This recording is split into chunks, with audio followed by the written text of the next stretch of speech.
மழை காரணமாக நாட்டில் ஏற்பட்டுள்ள அனர்த்த நிலைமைகளை எமது எக்ஸ்ட்ரீம் வெதரோடாக நேரடியாக உங்களுக்கு வழங்கியிருந்தோம். தற்போது மீண்டும் எமது மதிய நேர பிரதான செய்திகளூடாக மீண்டும் இணைந்து கொள்வோம். கிழக்கு மாகாணத்தில் தொடர்ச்சியாக பெய்து வந்த மழை வீழ்ச்சி தற்போது குறைவடைந்து வெள்ளம் வழிந்தோடி வருவதாக எமது பிராந்திய செய்தியாளர்கள் தெரிவிக்கின்றனர். கடந்த சில தினங்களாக பெய்த மழை காரணமாக மட்டக்களப்பில் பல பகுதிகளில் வெள்ளப்பெருக்கு ஏற்பட்டுள்ளது. மட்டக்களப்பு மாவட்டத்தின் கோரளை பெற்று கோரளை மத்திய ஏறாவூர் நகர், கிரான் மற்றும் வாகிரி ஆகிய பிரதேசங்கள் வெள்ளத்தினால் அதிகம் பாதிக்கப்பட்டுள்ளதாக எமது பிராந்திய செய்தியாளர் கூறினார். இடம்பெயர்ந்துள்ள மக்கள் தற்காலிக முகாம்களில் தங்க வைக்கப்பட்டுள்ளதாகவும் தெரிவிக்கப்படுகின்றது. அத்துடன் வெள்ளாவளி, ஏறாவூர் பெற்று, கிரான் மற்றும் வாழைச்சேனை பிரதேச செயலக பிரிவுகளில் உள்ள பல வீதிகள் நீரில் மூழ்கியுள்ளதுடன் போக்குவரத்திற்கு பாதிப்பு ஏற்பட்டுள்ளது.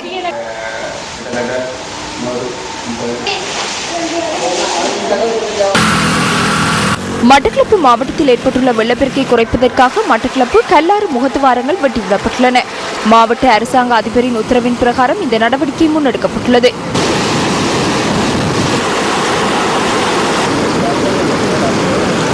அம்பாறை மாவட்டத்தில் தொடர்ச்சியாக பெய்து வருகின்ற மழை காரணமாக மாவட்டத்தின் பல பிரதேசங்கள் வெள்ள நீரில் மூழ்கியுள்ளன.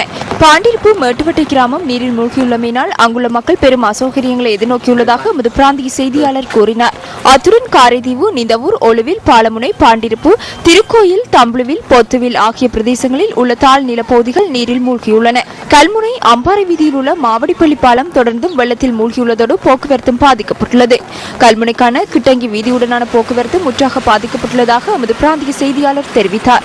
அம்பாறை மாவட்டத்தின் வயல் நிலங்கள் வெள்ள நீரில் மூழ்கியுள்ளமையினால் அப்பகுதி விவசாயிகள் பாரிய அசௌகரியங்களை எதிர்நோக்கியுள்ளனர்.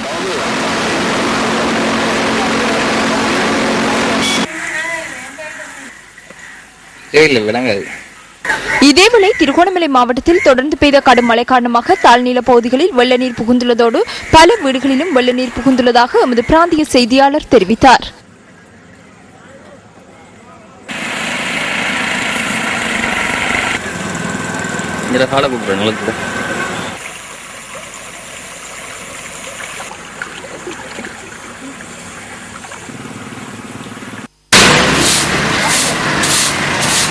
கொழும்பு குர்நாகல் வீதியின் குர்நாகல் போதனா வைத்தியசாலைக்கு அருகில் இரும்பு பாலம் ஒன்று அமைக்கும் பணிகள் நேற்று ஆரம்பிக்கப்பட்டன. நேற்று முற்பகல் பாலத்தில் வெடிப்பு ஏற்பட்டதை அடுத்து இந்த நடவடிக்கை எடுக்கப்பட்டது.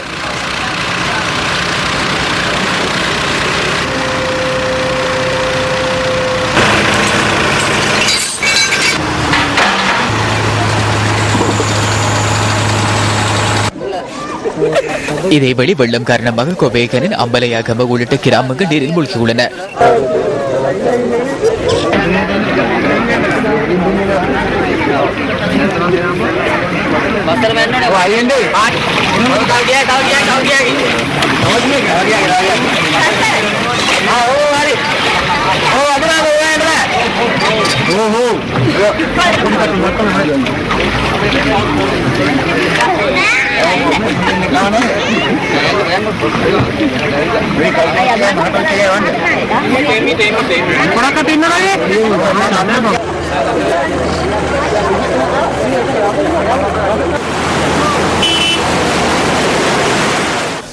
தெத்ரோயா பெருக்கெடுத்தமையால் அதனை அண்மித்த தாழ்நில பகுதிகள் நீரில் மூழ்கியுள்ளன.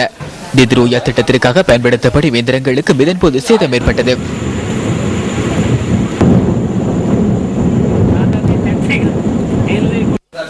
சீரற்ற வானிலை காரணமாக மாத்தளை மாவட்டத்தின் ரத்தோட்டை பிரதேச செயலக பிரிவுக்குட்பட்ட கிராமங்கள் பாதிக்கப்பட்டுள்ளன. இந்த பகுதிகளில் மண் சரிவு அபாயம் தொடர்ந்தும் நிலவுவதாக பிரதேச செயலாளர் DMIB விஜய பண்டார தெரிவிக்கின்றார். ரத்தோட்டை பிரதேச செயலாளர் பிரிவில் இடம்பெயர்ந்துள்ள 688 குடும்பங்களைச் சேர்ந்த 1583 பேர் பாடசாலை, பிரதேச செயலகம் மற்றும் சமய ஸ்தலங்கள் உள்ளிட்ட 10 இடங்களில் தங்க வைக்கப்பட்டுள்ளதாக அங்கிருக்கும் எமது அலுவலக செய்தியாளர் கூறினார். பலத்த மழை காரணமாக நீர்த்தேக்கங்களின் நீர்மட்டம் துரிதமாக உயர்வடைந்தமையினால் சில நீர்த்தேக்கங்களின் வான்கதவுகளை திறப்பதற்கு அதிகாரிகள் நடவடிக்கை எடுத்துள்ளனர். புத்தளம் ஆராய்ச்சி கட்டுவ ஆந்தம்கட்டு வாவியின் மதிலொன்று நேற்றிரவு உடைப்படுத்துள்ளது. தெத்ரோயாவில் பெருக்கெடுத்துள்ள இந்த நீர் வாவியுடன் கலப்பதினால் அதன் நீர்மட்டம் உயர்வடைந்துள்ளதாக எமது பிராந்திய செய்தியாளர் கூறினார். இந்த மதில் உடைப்படுத்தமையினால் அதன் கீழ் அமைந்துள்ள 6 கிராமங்களைச் சேர்ந்த 500 வீடுகள் நீரில் மூழ்கியுள்ளன. பாதுகாப்பு படையினர் உள்ளிட்ட குழுவினர் இணைந்து படகு மூலமாக பிரதேசவாசிகளை பாதுகாப்பான இடங்களுக்கு அனுப்பி வைப்பதற்கும் நடவடிக்கை எடுத்தனர்.